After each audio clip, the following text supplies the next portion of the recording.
sponsor for Summer Wisdom program is Thornton Oaks Retirement Community in Brunswick. We're grateful to Thornton Oaks for providing that sponsorship, as we are to the library for providing this facility.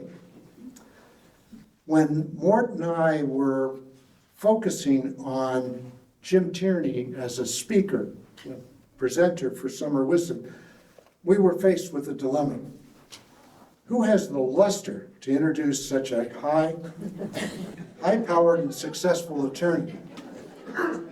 The answer was within our board of directors. In fact, one of our officers, our vice president, another high-powered and successful attorney, Rufus Brown. Rufus retired recently after a legal career spanning 50 years, mostly in Maine.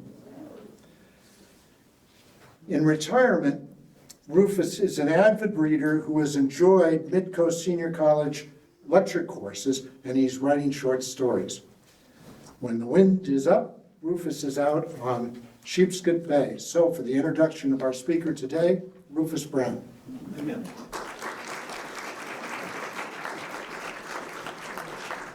Thank you. I will not take any more time to say that we're very blessed today, and an exciting speaker.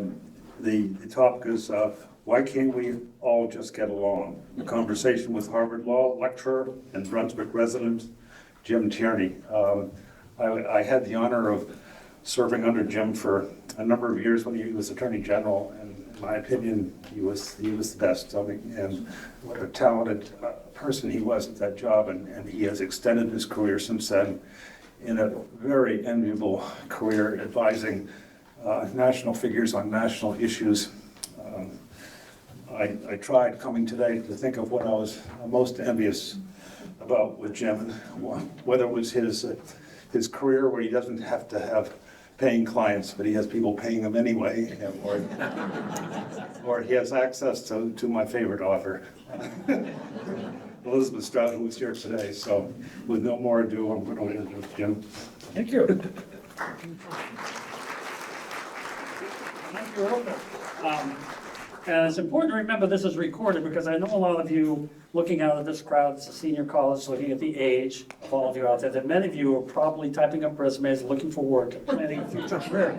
And so I want to make sure you don't say anything on film that, gets in the way of your next job interview. Get that up front. Rufus, of course, is very modest himself. Rufus is a brilliant lawyer. He went to the University of Maine. He was third in his class at Georgetown Law School, and he clerked for the D.C. Circuit. He's a very prestigious litigator, and he and his wife, Tommy, who's here, have made Maine a better place for their years of work. And your chairman, Kelly Madsen, he's on the Brunswick Planning Board. He says, I don't know who does the planning. He said, I'm just on the planning board. So for those of you who live in Brunswick, this might be a little bit of a thought. You might want to think that through when you get Kelly's replacement, get somebody who's on the planning board. Actually, I'm used to giving, I teach, I still teach, and I'm used to, when I stand in front of a classroom, to know more than my students, right? That's why I'm paid, is to know more than my students. But today, this is most definitively not true. There is no expert alive in this country as to why we're not getting along, why we have polarization, why we have this sort of unexplained sort of anger, and that past things that just used to be disagreements somehow flare up into this rage. And so there are no experts. So we're all the experts. We're all of a certain generation. Hi, Merce, how are you? Well, private. I'm going to do this a little bit. We were in the Army together. I was corporal, he was private, so see. So that he didn't have anything else to do, so I worked for both for the next 40 years. So I'm going to do that a lot when I do have people that I know who jump up. We're going to have a discussion. If we don't have a discussion, you're all going to be out of here in about 20 minutes, because I don't have a lot of material. We've already heard most of it. I think probably has everybody here seen the play Our Town? Is there anyone who hasn't? It's like the most watched play in the history, right? The play opens,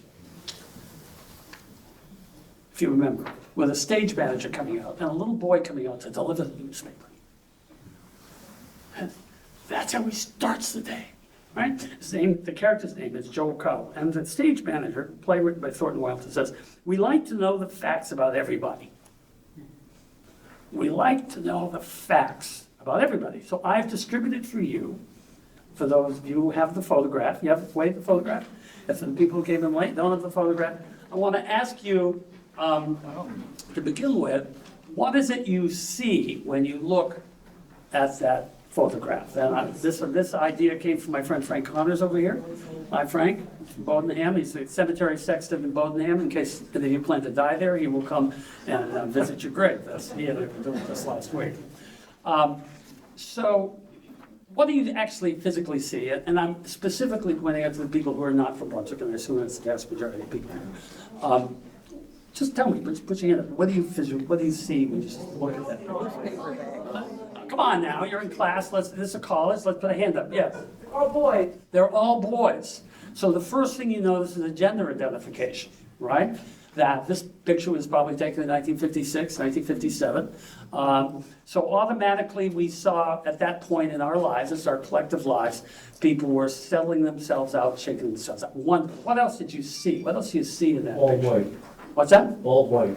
All white, absolutely. Brunswick was a white town, is a white town. I checked my high school yearbook, my friend Jay Dion is here. We counted the number of names first of all, we went through the high school yearbook, we went to see if there were any black people. The answer is none in our class. But there were a very high percentage of people with Franco names, probably 25% of the class had French last names, as some of you do as well, because you come from that heritage. But it's all white, all boys, all white. What else do you see? We're doing good, yeah.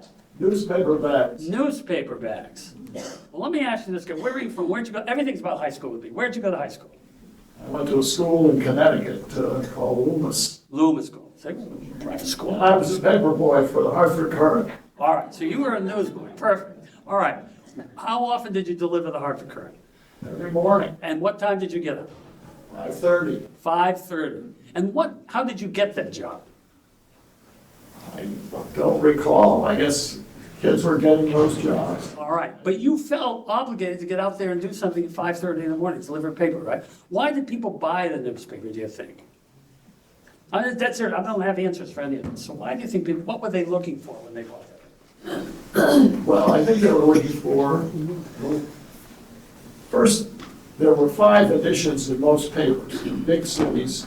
There were 4 editions in Hartford. And if you got the late edition in Hartford, which was about 4 o'clock in the afternoon of the Times, a lot of news transpired overnight. And there wasn't morning TV, there wasn't TV. I graduated high school in '58, so I'm a bit older. Okay. So I think they were looking for what happened overnight. You were actually looking for information. That is how we communicated with each other. If you go back, because I haven't gotten ready for this, and looked at headlines I was looking at Maine papers, but those newspapers were packed with news. I mean, there were a lot of stories on each paper, and that is how you actually found out when something happened, right?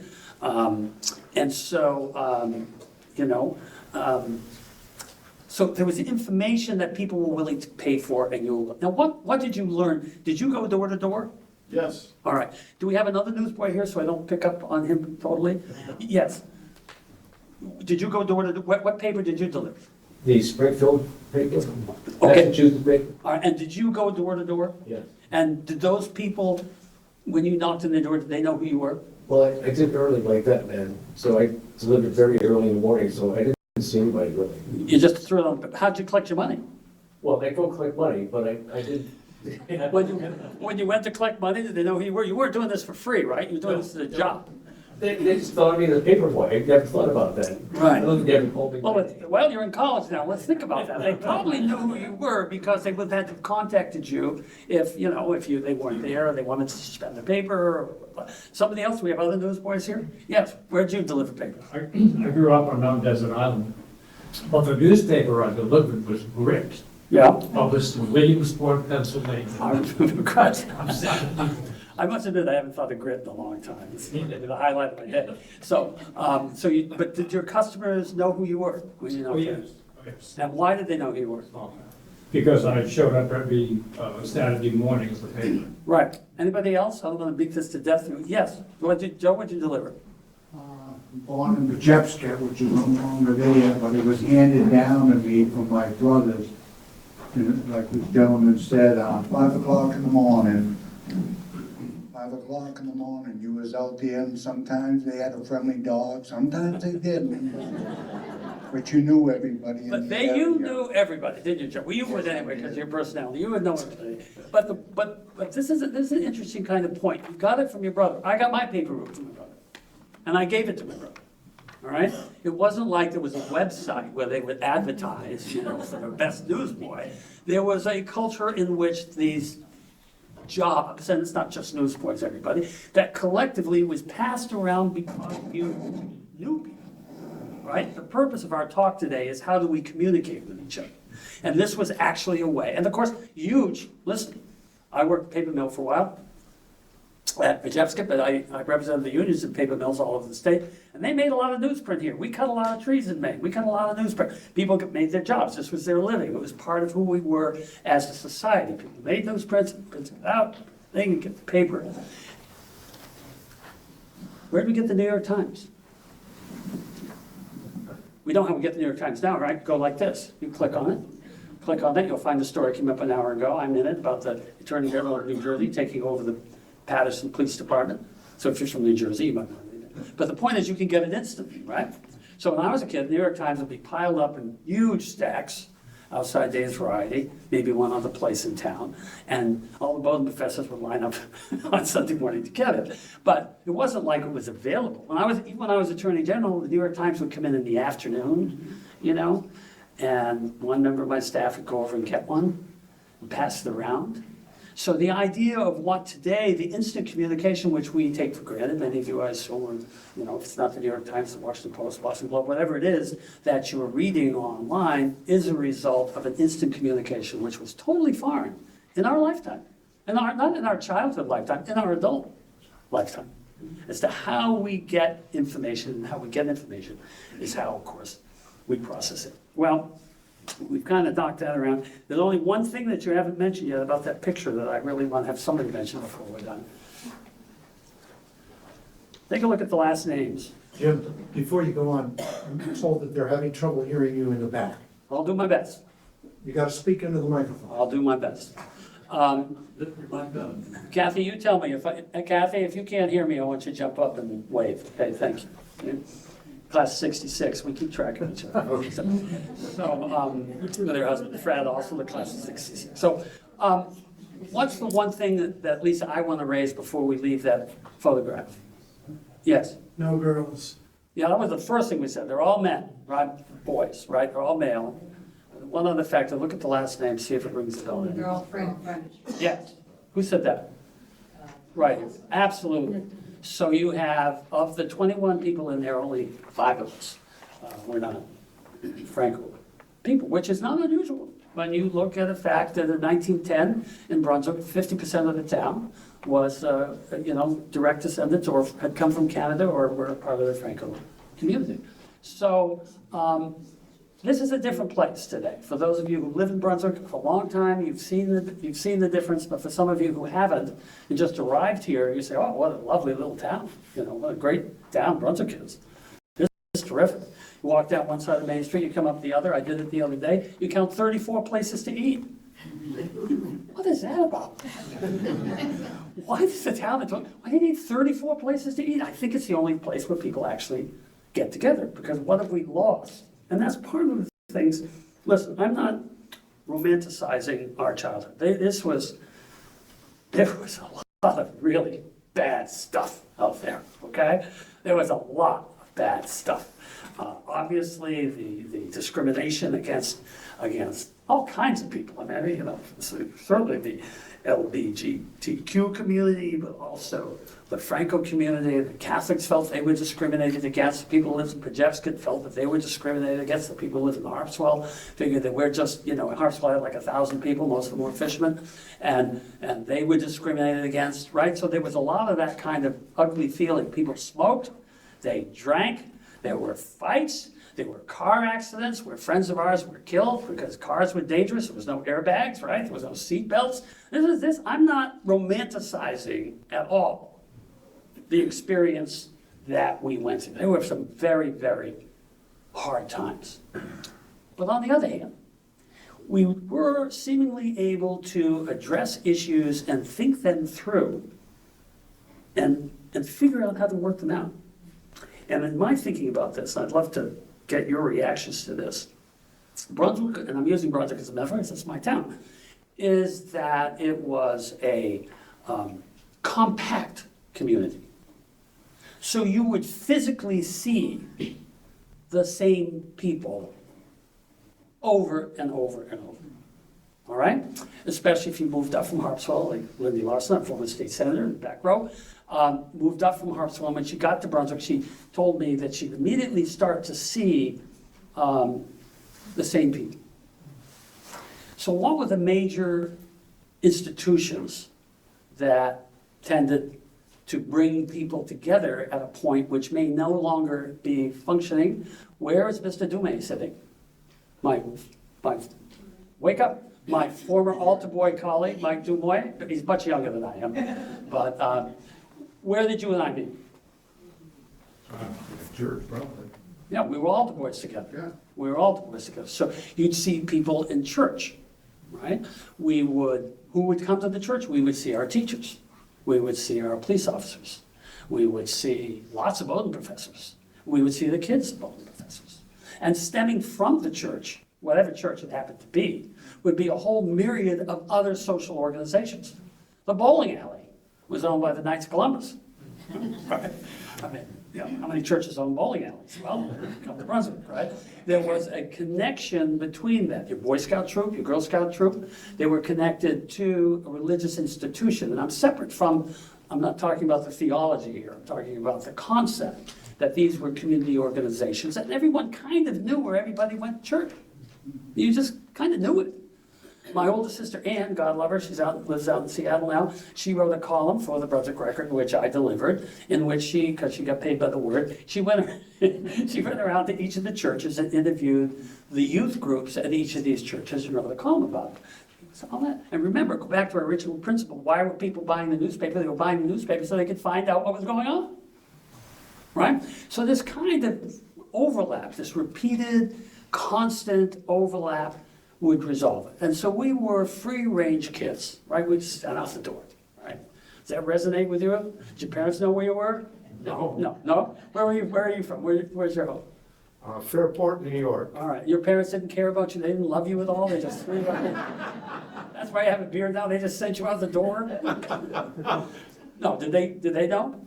They didn't know where I was during the day. They expect you to come home to eat. Oh, yeah. But that's about it. All right, anybody else, free range kid? Somebody else kid? Oh my God, hands up everywhere. Yes, out here. Did you miss? I'm sorry. Where are you from? Honeymoon. Okay, and what happened to you in the morning? Parents threw you out? You off your Well, line? my brother and I he was really my best playmate downtown, so we'd go out and ride our bikes. Ride a bike. What happens is when you have a community which is geographically close together, you can ride your bike. Now, first of all, we shouldn't underestimate the demographic shift. In 1960, the median age in Brunswick was 20 years old. 20 years old. Now, the Naval Air Station kind of drove that because the base was here and they had lots and lots and lots of kids, right? We used to call them Peter Pans because they get about third grade and then they move away. So that's probably artificially low, but it's at least in the 20s. Today, median age, Brunswick, 45. 45 years old.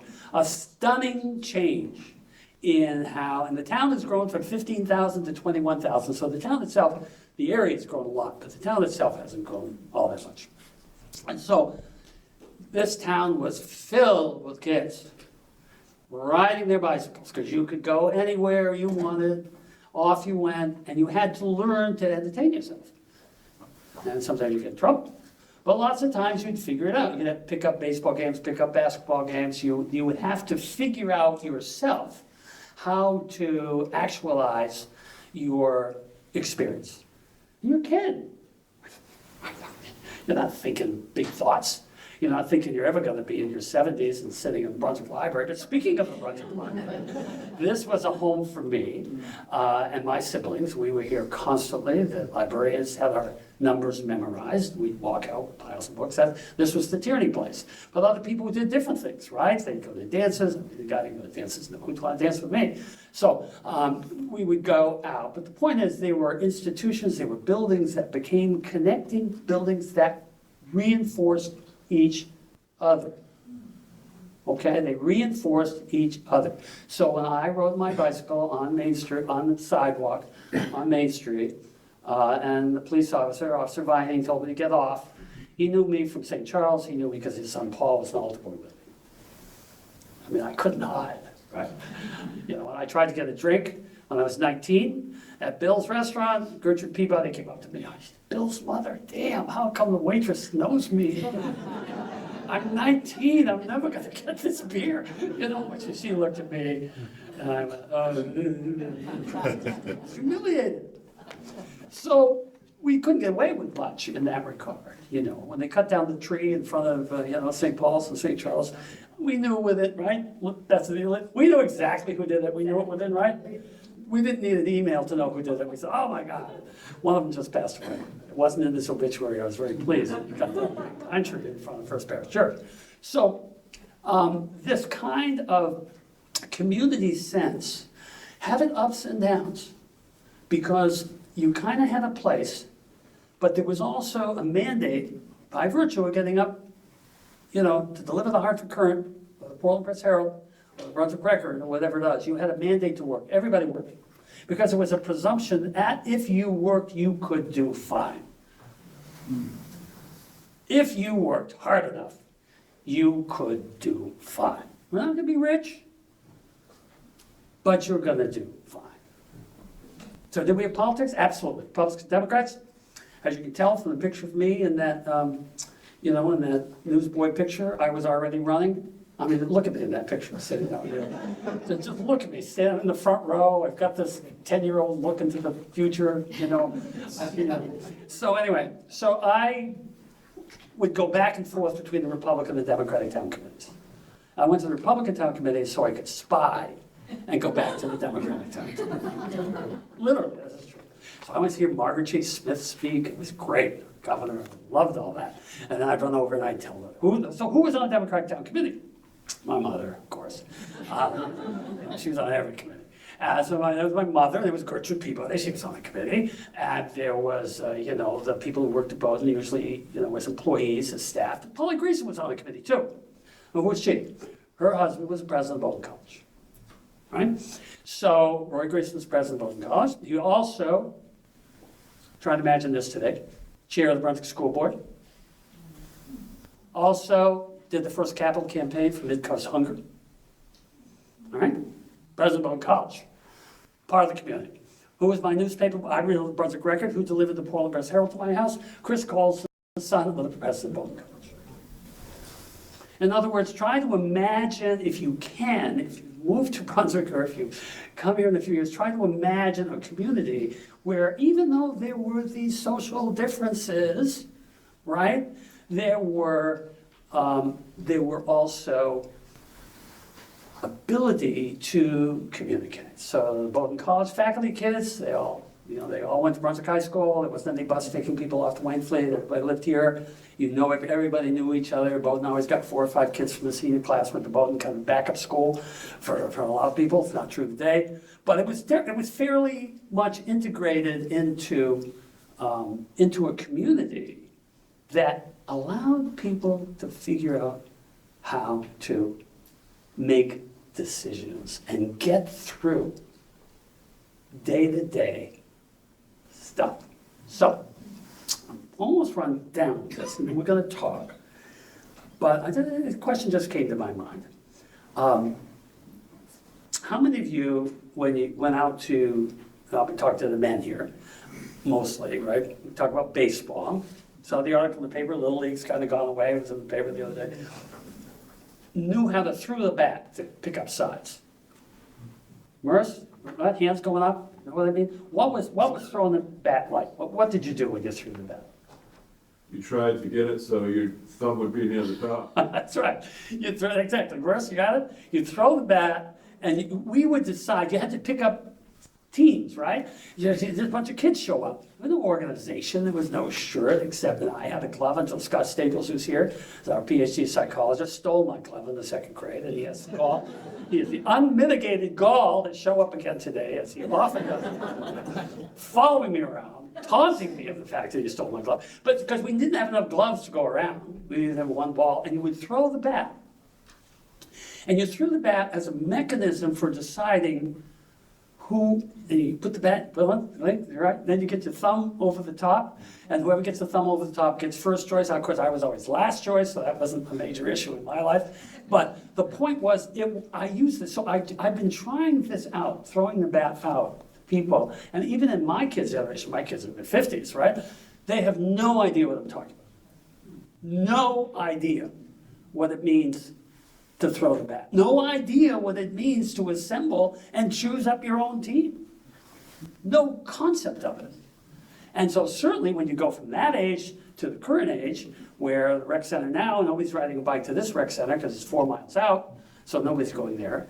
And so the question is, when did this start to change? When did this kind of community decision-making, and what were the impetuses? And I remember, I didn't say we're gonna come up with any answers.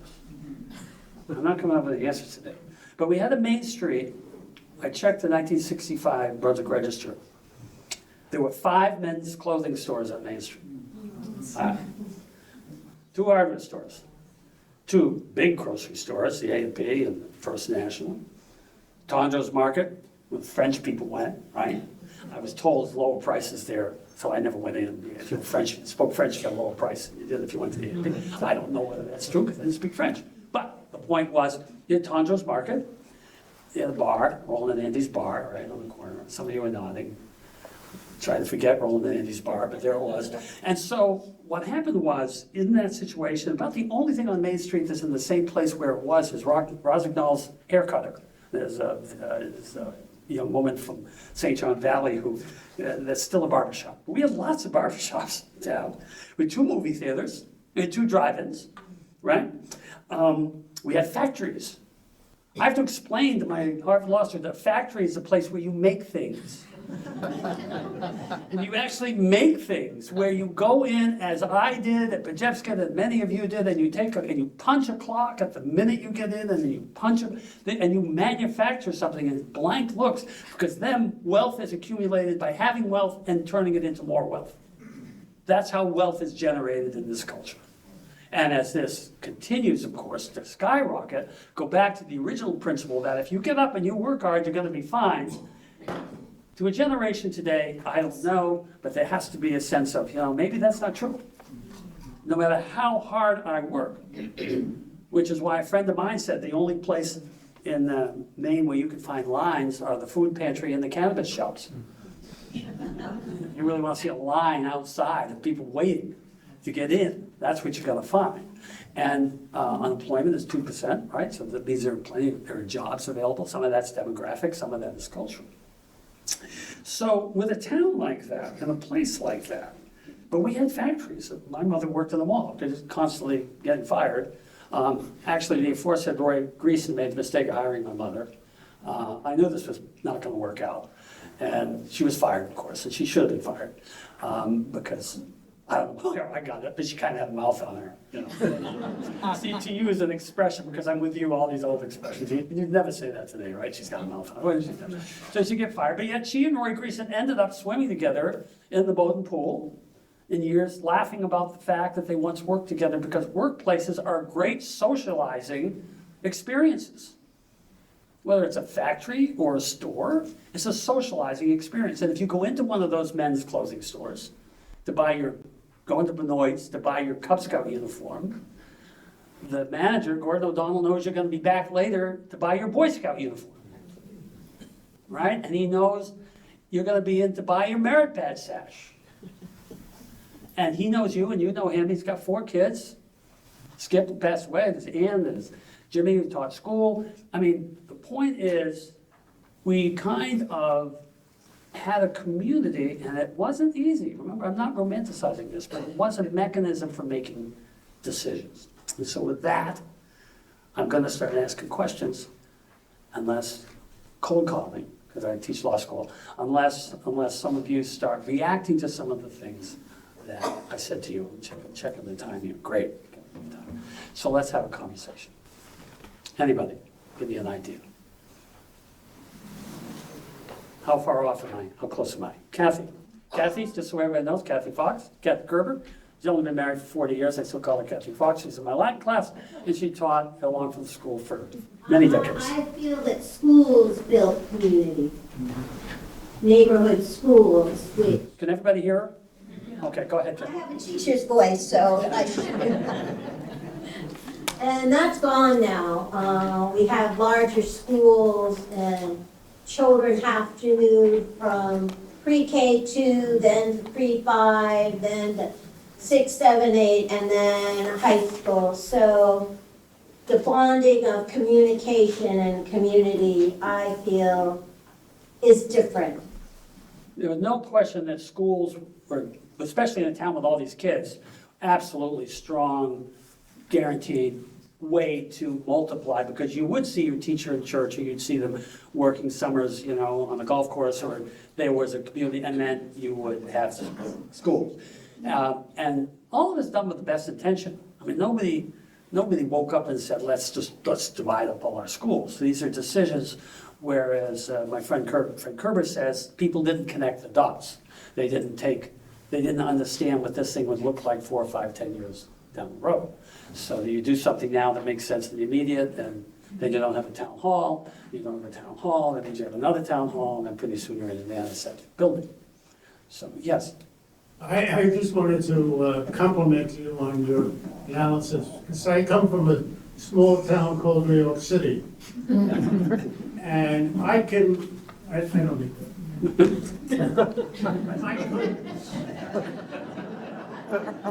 He's from New York, isn't he? Tell you what, I could give that same description of communities in New York that are just like you identified. Go ahead. In Manhattan, there's Chinatown. There's a little bit, you go up in the 80s for Czechoslovakia. If you know where to go in Staten Island, you can go for the Italian group. You go to Brooklyn, and it's the largest borough of churches, and each church has a community built around it. And so what you're talking about, I think, is common to the world of communities. Well, that's, I'm not arguing, I'm not from New York, I was born there, but I get it. Follow up on that, yes. What's changed? That's the We question. moved to Washington in 1979, in 1975, and left in 1989. 4 administrations. We left from a small town in Connecticut where we had a community built in many ways like Brunswick. We said, what's going to happen in Washington? Turned out we had a very similar community. Congressmen lived in the district. They didn't go home to their district to raise money every Thursday morning. We had Democrats come to dinner, Republicans come to dinner, together. People from the media came. People from academia came.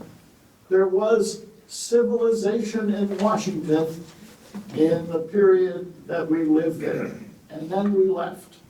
And I take no responsibility for what happened. We still have friends there. And the civility has gone away. So even with your friends who you continue to communicate with, they're reporting a difference back to you. It's not just what we're watching on. We go back for weddings and funerals. Right. And there is no civility now.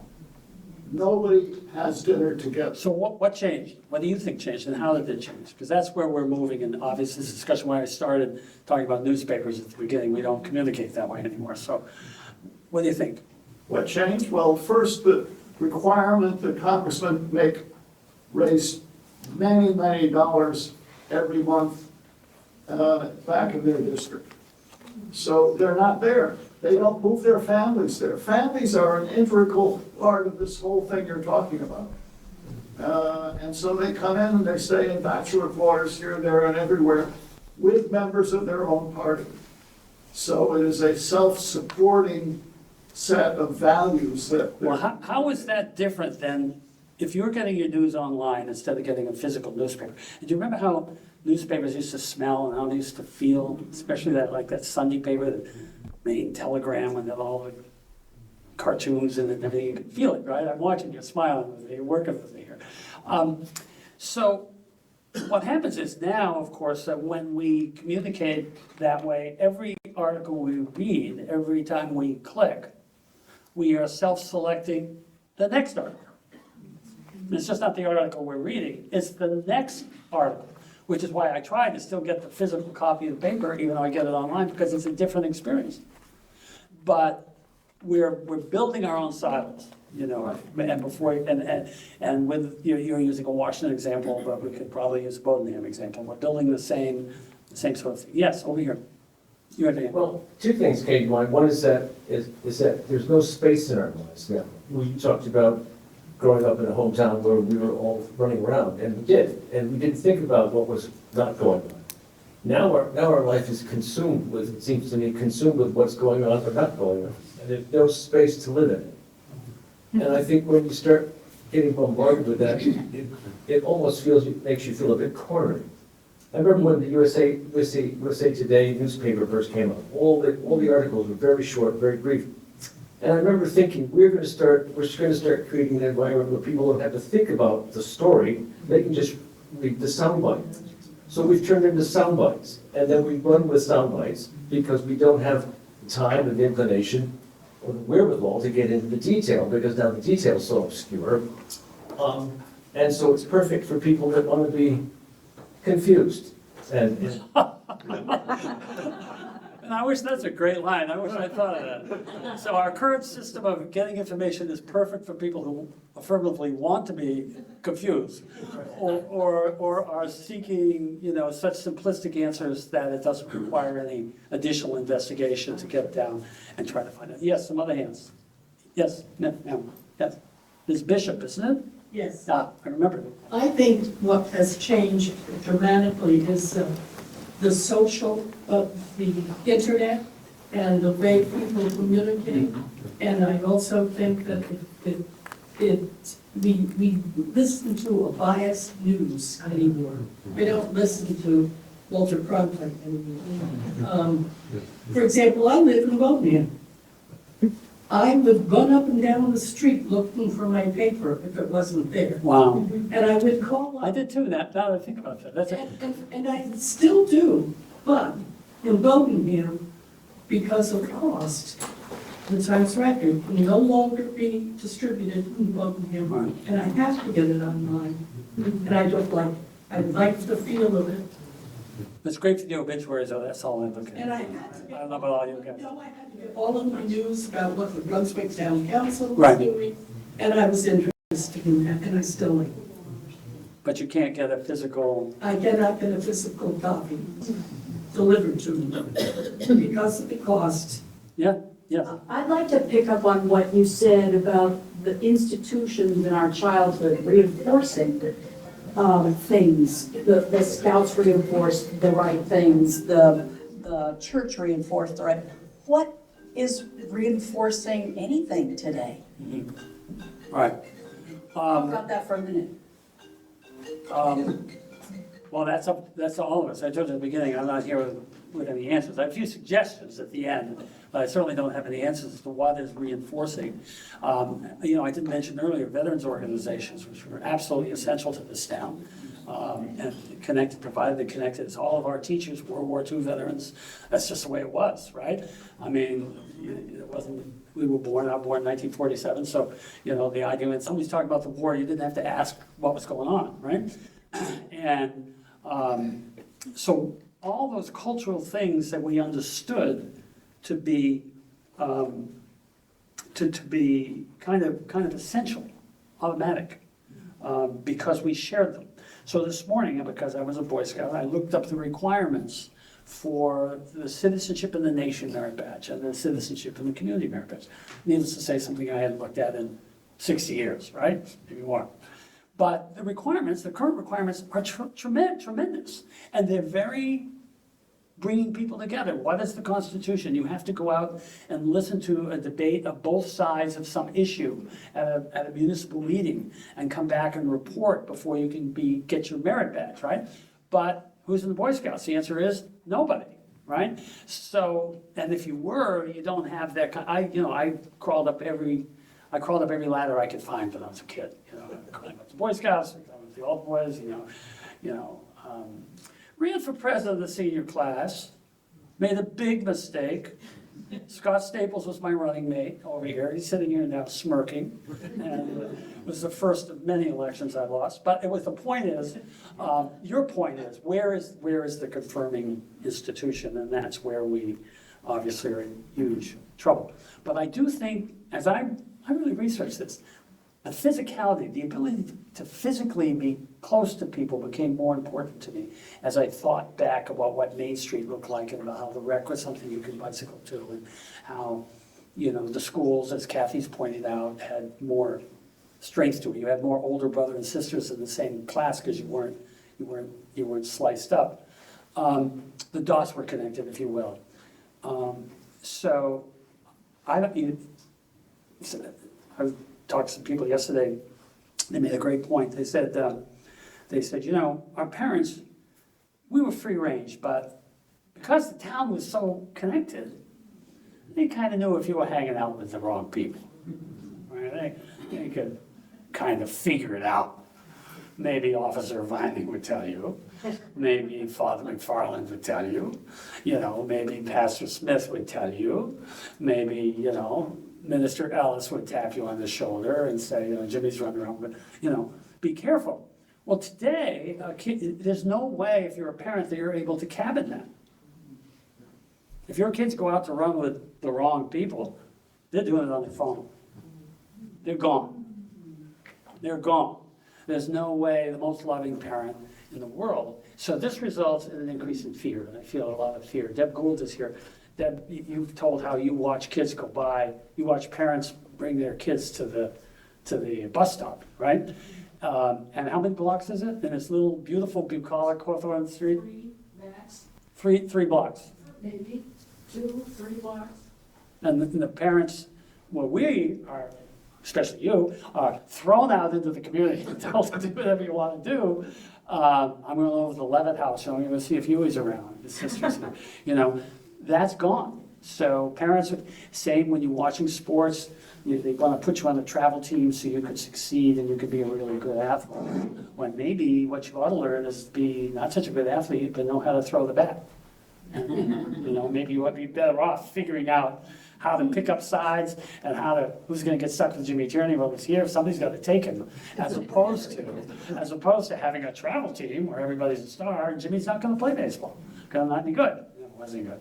Boy, I practiced. I tried. It wasn't good. So that's the kind of thing that we miss, I think, when we're looking for enforcing institutions. Yes. So I think we've changed from a world of safety to a world of fear.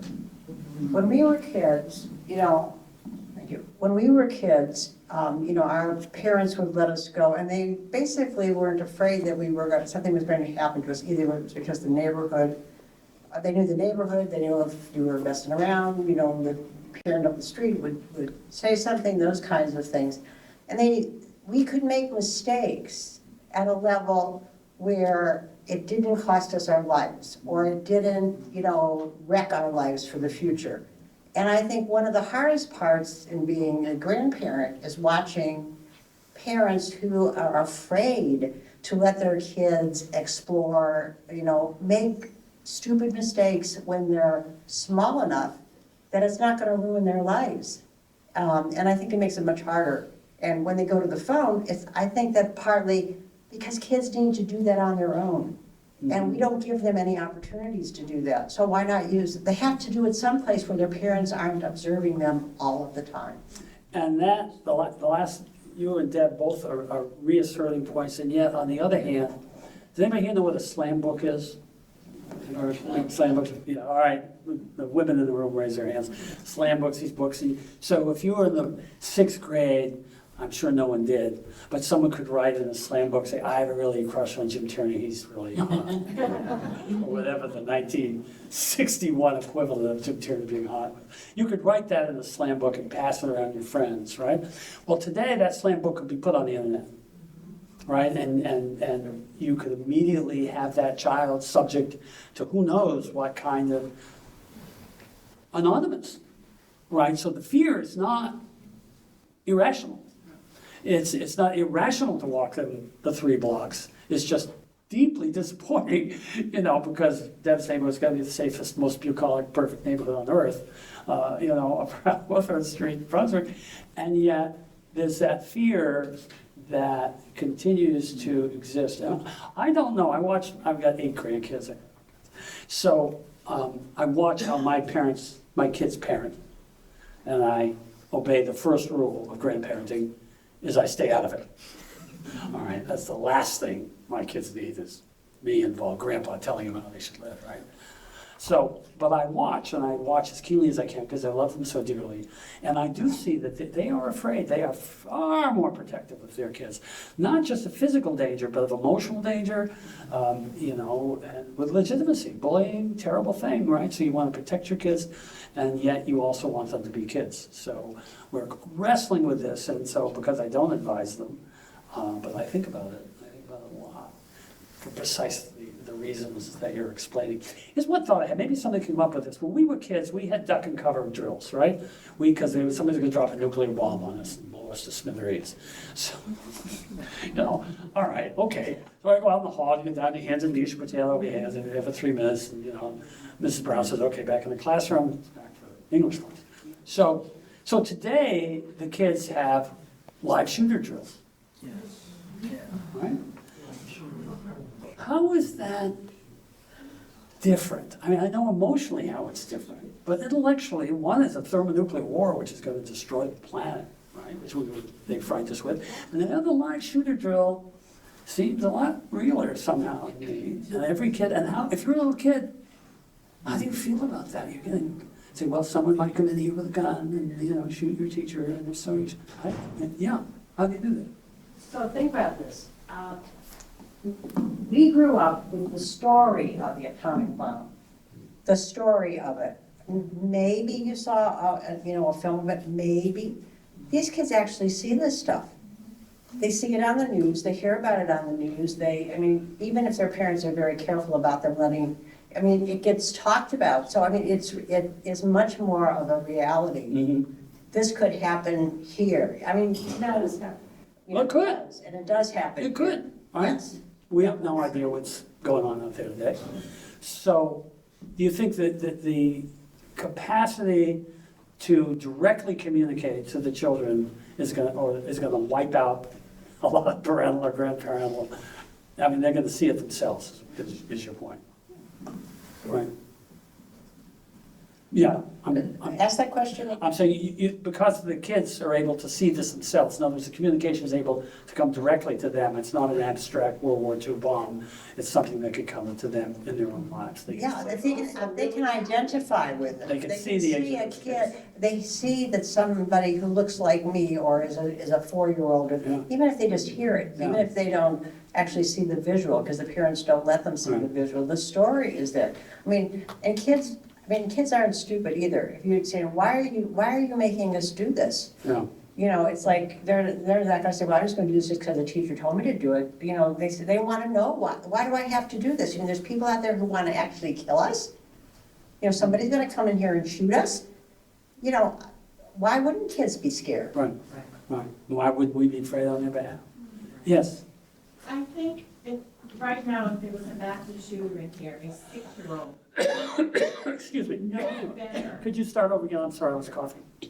I think if there was an active shooter in here right now, or 6 or 7-year-old would know better what to do than I would. I would just panic. They unfortunately would really know what to do.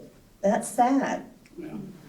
Is it a bad thing that they know how to do it? No, unfortunately they have to know what to do, but. Which is an astounding admission, isn't it? I mean, we're sitting here in peaceful Brunswick on a beautiful day, and you're just casually saying, yeah, I really, and I'm with you.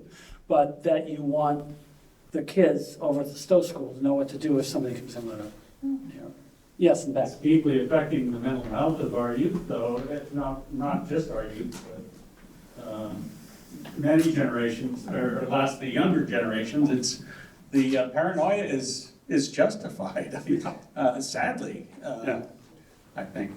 Yeah.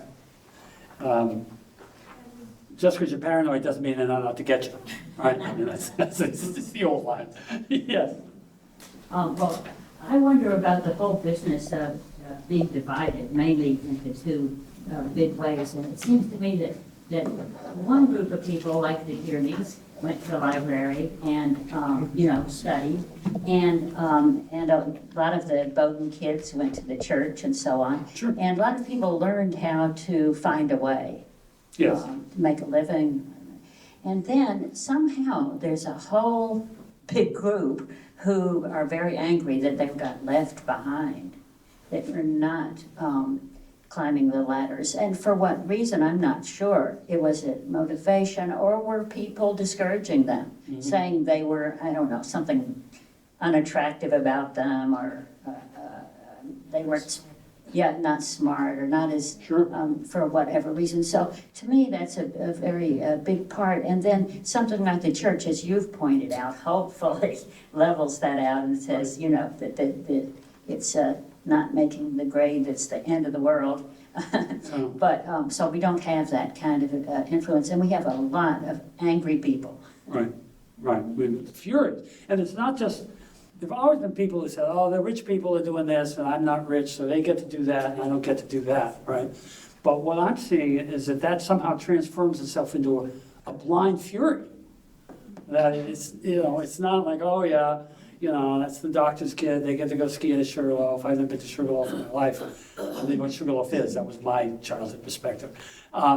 And now we're not talking about that. We're talking about something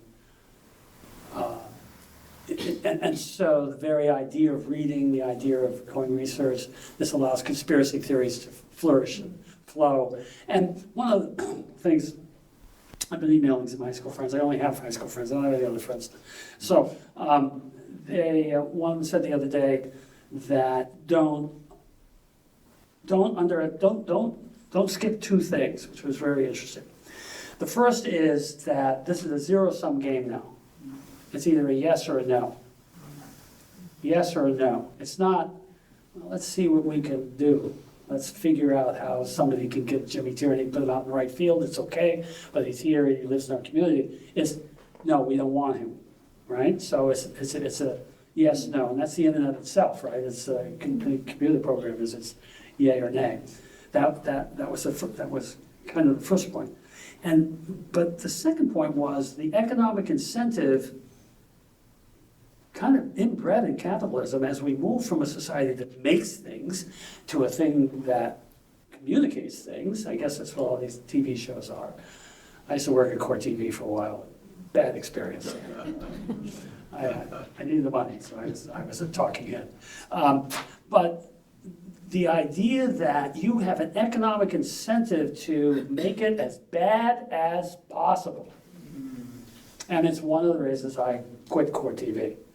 It was a great gig. I'd go down, whenever I wanted to go down, they'd put me on TV. I'd be feeling down, cheer me up. People recognize me. So I said, look at me. Cab driver in Pittsburgh says, you're the guy on Core TV. It made me feel great.